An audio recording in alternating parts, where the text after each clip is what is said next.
Përshëndetje miqtë të dashur. Ja ku po takohemi sërish bashkë në një tjetër edicion të programit fluturues të fëmijëve.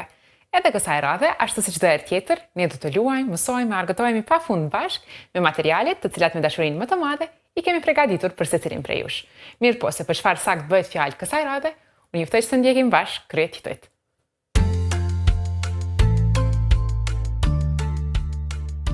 Gjenerata që e kodon botën.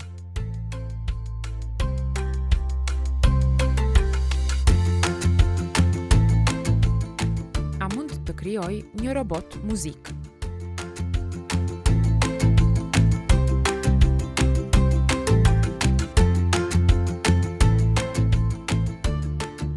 Punime kreative me letër.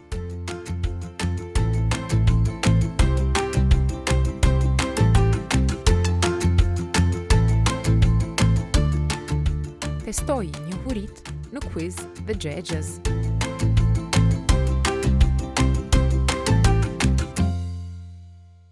E këtë radhë të dashur miq, do të fluturojmë drejt botës së mahniqshme të teknologjisë. Unë jam takuar me disa fëmijë të jashtëzakonshëm, të cilët kanë koduar, kanë krijuar programe të cilat ndihmojnë mjekët, kanë krijuar programe të cilat luftojnë bullizimin, kanë krijuar sisteme votimi e lojra. Të ndjekim bashkë këta fëmijë kaq simpatik dhe kaq inteligjent dhe të shohim se çfarë sakt bëhet fjalë.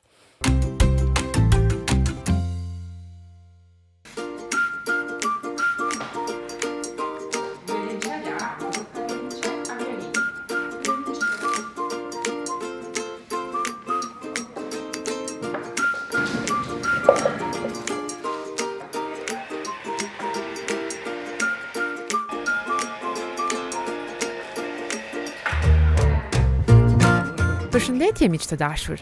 Sot nisemi në një aventurë fantastike drejt botës magjike të teknologjisë. Një botë ku fëmijët nuk janë thjesht përdorues, por shpikës, krijues dhe mendje hapur. Ata ndërtojnë robot, krijojnë lojra, programojnë kalkulator, hapin faqe interneti e madje shpikin sisteme që i ndihmojnë mjekët dhe e luftojnë bullizimin. E janë të njohim herojnë tanë të vegjël dhe veprat e tyre të mëdha. Fillojmë me shpikje që lëvizin, mendojnë dhe ndihmojnë. Malsini na e prezanton robotin e tij inteligjent, ndërsa Darisi ka krijuar një shkop për personat e verbër. Një dorë ndihmuese që flet për zemrën e tij të madhe. Froni na mahnit me një ashensor miniatur që funksionon për mrekulli. E sot në programin fluturues të fëmijëve do të udhëtojmë në botën e mrekullueshme të teknologjisë dhe robotikës. E këtu me mua te tavolina i kam 3 djema shumë inteligjent që i kanë kriju disa robota të interesant. Po fillojmë këtu me Malsinin. Malsin, apo më tregon se çka kemi neve këtu? Këtu përshëndetje. Këtu e kemi bërë një projekt loj target. Pra kur lazeri e prek këto, disi motori e livrit, pra këtu është fotorezistori. Kur lazeri e prek fotorezistorin, kjo do e tregon disi motorin të livrit poshtë. Okej, çka kemi përdor këtu me ndërtu këtë? Po më duket që kjo është një pajisje, domethënë prej kartonit. Edhe këtu i kemi marrë, edhe këto që kanë të ndërtuar prej kartonit. Edhe pse po na reagon kjo në dritë? Çfarë po ndodh, kështu që po na reagon në dritë kjo? Në dritën e laserit. Me çka i kemi ndërtu? Pra, këtu për mas, kemi përdorur Arduino që truri i projektit, dhe breadboardi i ka ngjitur këtë pajisjet dhe i ka treguar Arduinos çfarë të veproj. E tash po kalojmë te Froni, që po më duket na ka ndërtu një lift, a? Ky është një lift. Mirdita, unë jam Fron Latifi edhe kum kriju një lift me ndihmën e Arduinos. Ky është disi motori që e ka pejën që e lëviz liftin nalt apo poshtë. Këta janë komponentat më të rëndësishëm. Ky është USB power që lidhet me kompjuter ose laptop edhe merr energjinë prej kësaj. Ky është slide switchi edhe ky është DC driveri. Me slide switch e lëshon liftin, funksionon ajo. Edhe me këta me DC driverin ja zgjedh anën apo do nalt apo poshtë me shku. Qata është i lidh me DC motorin. A, a funksionojnë kështu liftat edhe në jetën e përditshme me këso lloj mekanizmash? Po jo me kësene i kanë ma të kompliku, ma të mdhaj, ma të zërtë. Po, domethënë kjo është baza për me mësu neve se si funksionojnë gjërat që ne i përdorim çdo ditë. Apo më tregon mua se çfarë njohurive duhet të kemi neve për me arrit me kriju gjëra të tilla, edhe në të ardhmen të bëhemi inxhinier. Fizik, duhet të kemi fizik, sepse do të njohim çarqet elektrike apo jo. Po. Edhe matematik. Për me bo këse sene tila, dush me shku me një kurs me mësu sene të bazë për shembull, edhe tani kur të mësën me Arduino apo Labux, mund është me kriju gjëra tila. Pëlqen ty teknologjia? Çka dëshiron të bësh kur të rritesh? Ose programer, ose violoncelist. Ose violoncelist, çka janë këto dyja kështu kaq të ndryshme? A mendon se lidhen me njëra tjetrën diçka? Apo ndoshta që duhet të koncentrohesh te të dyja? Ja, programer kam qef mu bu se jam kurs kompjuterave dhe më pëlqen shumë, violoncelist se jam shkollë të muzikës edhe shumë më pëlqen.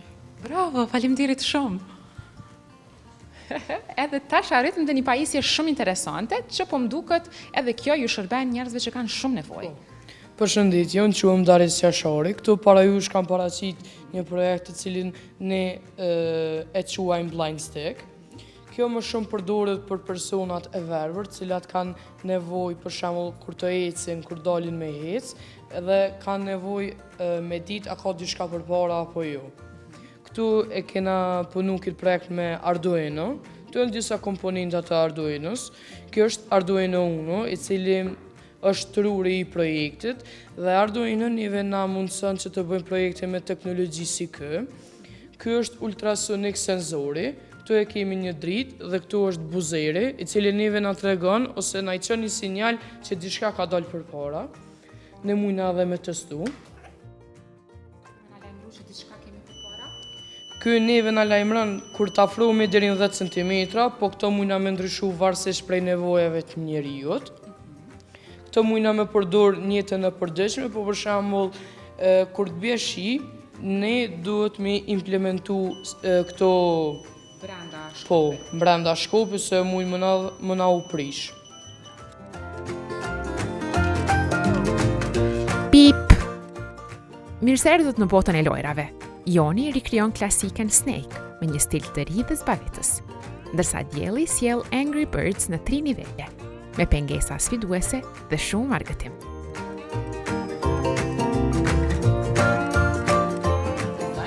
Përshëndetje, unë jam Mjën Suka dhe sot kam ardhur këtu për të prezantuar projektin që kam punuar. Emri projektit quhet Snake Game. Snake Game përbëhet prej gjarprit dhe mollës.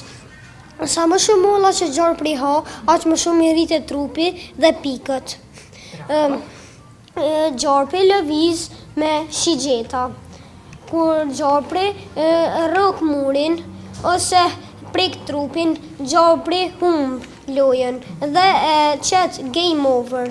Ky është ekrani, platforma që ne mund ta shohim gjarprin duke luajtur. Çdo herë kur prekim trupin ne humbim. Do të thonë qëllimi që ka as mos me e godit murin, Murin as mos me prek kafshu trupin. veten, vetëm mollën me e ndjek. Pjesa më e vështirë në projektin këtu ka qenë kur e kam bë gjarprin me lëviz me shigjeta. Edhe kur mollën e kam bë me dalë në momente të papritura kur i kemi hongër krejt mollat në platformë. Wow, okay. Pëlqen ty programimi? Shumë. Pse të pëlqen? Si ndihesh me Programi, programin? unë kur programoj, kam edhe ëndër të bëm programer, sepse vllau gjithmonë më bën të lumtur duke punuar në këtë. Ah, të mbështet ty, edhe të Po, inspiron? më mbështet, më inspiron shumë dhe ja pse tani jam këtu. Unë jam e bindur që do të bësh një programer i mrekullueshëm. Faleminderit. Faleminderit. I kemi 3 nivele, easy, normal dhe difficult. Ne po e luajmë nivelin easy. Loja mund të luhet me klik mouse-it ose me spaceboard kompjuterit. Unë po e luaj me spaceboard kompjuterit. Sërë që kalojmë YouTube, na shohet një pikë, për nëse godosim tokën ose tubin, vdesin dhe paraqet game over. Po ashtu paraqet so pikë i ke marrë këtë lojë dhe so pikë është maksimumi që i ke marrë. Bravo. Sa ka qenë e vështirë për ty me e kriju këtë lojë? Shumë. Çka ke përdorur kështu? Si e ke kriju? Kom përdur gjitha këto kode, gjitha këto sprite.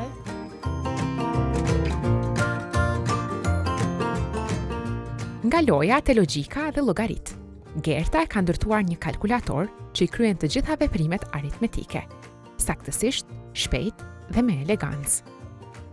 Unë për projektin tim e kam bërë një kalkulator digital, edhe gjatë krijimit të kalkulatorit unë kam përdorur disa komanda shumë të ndryshme dhe janë shumë të rëndësishme.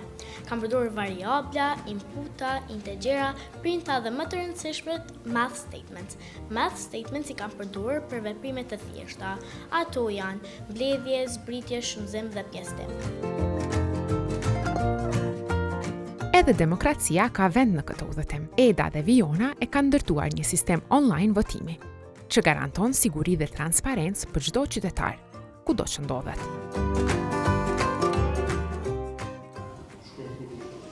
E këtu tash jam me dy programere të ardhshme, Edën edhe Vionën, të cilat na kanë kriju neve një sistem votimi, që është shumë i nevojshëm edhe nuk e kemi.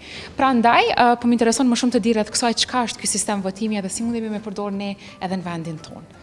Të fillojmë, domethënë, mas pari, kjo ide ka ardhur sepse ne atëherë ka qenë koha e votimeve, pra për të zgjedhur kryetarin, por ne kemi dashur të marrim me një ide të re, meqense Kosova nuk e ka një sistem votimi, prandaj çka qëllimi i kësaj është që mundesh mu regjistru si votues, edhe mundesh me pa informacione mbi kandidat, edhe çka janë ata, çka ofrojnë ata.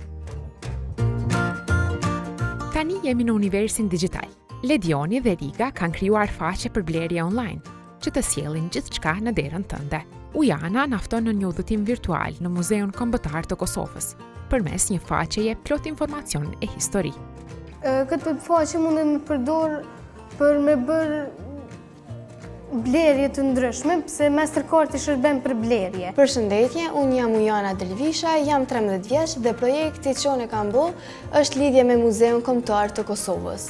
Unë kam kriju këtë projekt në mënyrë që me jep sa më shumë informata, detajet ndryshme për muzeun tonë. Projekti është një projekt i cili ka për detyrë të shitjen e produkteve online, ku ka qëllim të jetë sa më i thjeshtë për përdoruesit, ku mund të përsërisin gjëra kozmetike. Laboratori i së ardhmës është këtu. Gerti ka ndërtuar një sistem me inteligjencë artificiale, që i ndihmon mjekët në diagnostikimin e sëmundjeve të mushkrive. Një shpikje që mund të shpëtojë jetë. Modeli që kam ndërtuar ka qenë si asistent për mu ndërmirë për mjekët dhe të jetë më lehtë për evidencën të nëzë. Arti ka krijuar një faqe që ndihmon fëmijët të flasin për bullizimin, të kërkojnë ndihmë dhe të ndihen të sigurt. Përshëndetje, unë jam Artja Shori dhe ky është projekti im që e kam bërë. Ky projekt quhet Raport të bullizmi. Ky projekt funksionon kur disa njerëz mund të raportojnë raste të bullizmit nëpër shkolla të ndryshme, edhe kjo është llogaria që e kam bërë. Pastaj kur shkojmë te kjo faqja tjetër, mund të kyçemi nëse kemi një llogari. Sepse askush nuk duhet të përballet vetëm. E shihni? Teknologjia nuk është thjesht kablo apo kode. Ajo është një mjet për ta ndërtuar një botë më të mirë, më të drejtë dhe më të mençur. Dhe kur ajo është në duart e fëmijëve si ju, plot ide, guxim dhe dashuri, atëherë e ardhmja është në duart të sigurta. Ju jeni krijuesit. Ju jeni zgjidhja. Ju do ta çoni botën përpara.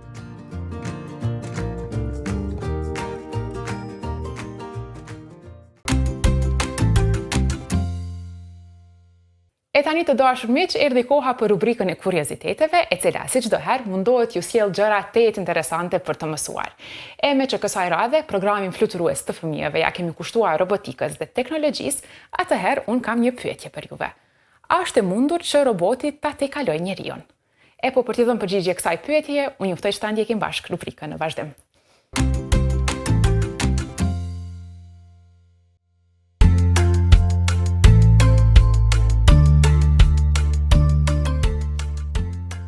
Si të bën të ndihesh kjo muzikë? Të duket e bukur? E mendon se është krijuese? Tani po të them se një robot e ka krijuar këtë muzikë. A do ta ndryshojë mendimin? që shumë vite më parë, njerëzit pyesin: a mund të jenë makinat krijuese si njerëzit? Në vitin 1843, një grua shumë e zgjuar, që quhej Ada Lovelace, e cila njihet si programuesja e parë në botë, tha: një makinë nuk mund të mendoj si njeriu, nëse bën vetëm atë që i thuhet. Sipas saj, për të qenë e zgjuar, një makinë duhet të krijojë ide origjinale. Pra, gjëra të reja që si ka parë më parë. Sot këtë ide e quajmë testi i Lovelace. Nëse një robot krijon diçka që edhe programuesit e tij nuk e kuptojnë plotësisht si u krijua, atëherë ndoshta ai është me të vërtetë krijues. Por a mundet një robot të bëjë muzikë të bukur? Ne mund t'i mësojmë një kompjuteri të zgjedhë nota muzikore në mënyrë të rastësishme. Do të krijojë shumë melodi, por shumica nuk do të jenë të këndshme për veshin tonë. Dhe roboti nuk e di cilat janë të bukura e cilat jo. Po sikur t'ja mësojmë robotit të mësoj, ashtu si mësojmë kafshët të jetojnë në natyrë. Një mënyrë e tillë quhet evolucion, kur kafshët ndryshojnë dhe përshtaten për të jetuar më mirë. Le ta provojmë këtë ide me muzikën. Në ni, fillojmë me shumë melodi të ndryshme. Në 2, ndryshojmë disa nota, i përziejmë pak, si kur kafshët i kalojnë tiparet të fëmijët. Në 3, i krahasojmë me një melodi që ne mendojmë se është e bukur. Në 4, mbajmë vetëm ato që i afrohen asaj melodie. Në 5, e përsërisim këtë shumë herë. Pas disa brezash, meloditë përmirësohen e bëhen gjithnjë e më të bukura. Ndoshta aq sa të na pëlqejnë shumë, dhe sepse roboti nuk e kopjoi askënd, por mësoi vetë si të krijojë, ai mund të kalojë testin e Lovelace. Por tani mendo pak, a është roboti me të vërtetë krijues? Apo krijues janë ende njerëzit që e programuan? Po ne? Nga vjen krijimtaria jonë? A është ajo diçka që vjen nga zemra dhe truri ynë? Janë pyetje të mëdha, por një gjë është e sigurt. Robotët po mësojnë shpejt, dhe ndoshta një ditë ata do të na ndihmojnë të krijojmë muzikë, tregime, piktura dhe shumë gjëra të tjera të mrekullueshme.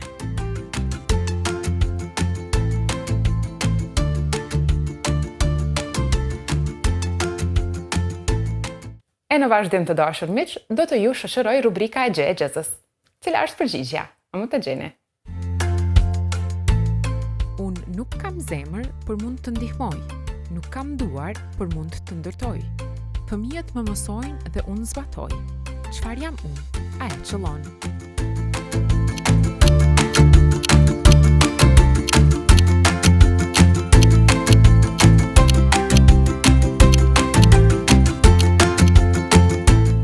Roboti.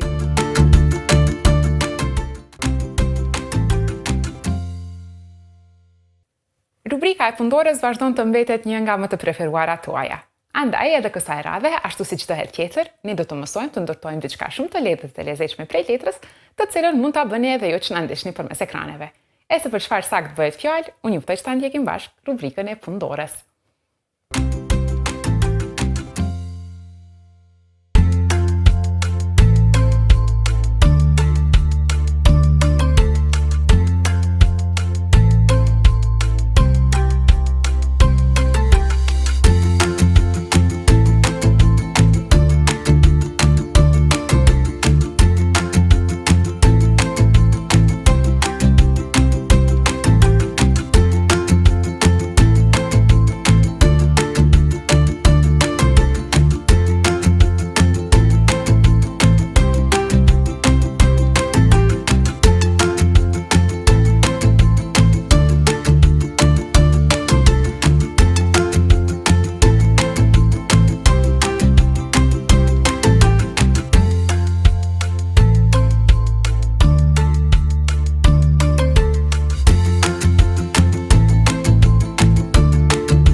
E tani erdhi koha që të testoni njohuritë tuaja përmes quizit. A mund ta qëlloni përgjigjen e saktë? Çfarë bën një kalkulator? Bën fotografi, i lufton viruset, kryen veprime matematikore.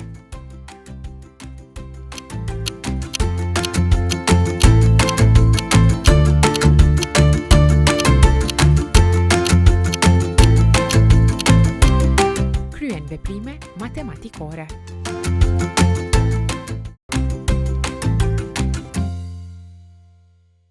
E tani, për fund, ashtu si çdo herë tjetër, unë juftoj që të ndjekim bashkë fjalët më të përmendura të këtij edicioni.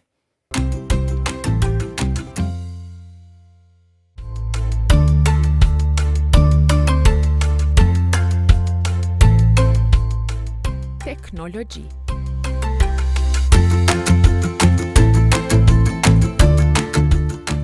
Robot.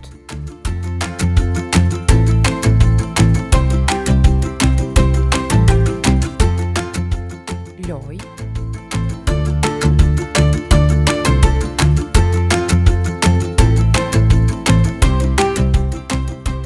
Kalkulator.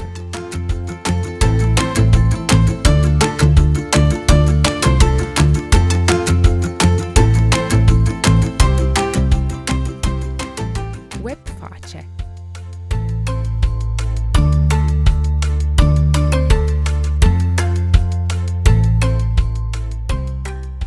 Votim.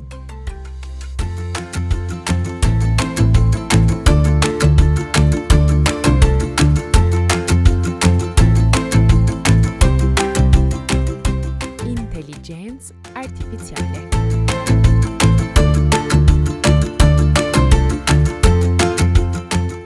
Bullizëm.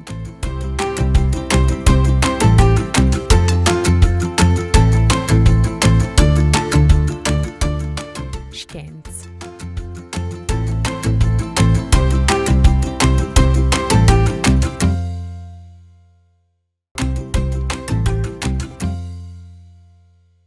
E me kaq të dashur miq, po e përmbyllim edhe këtë edicion të programit fluturues të fëmijëve.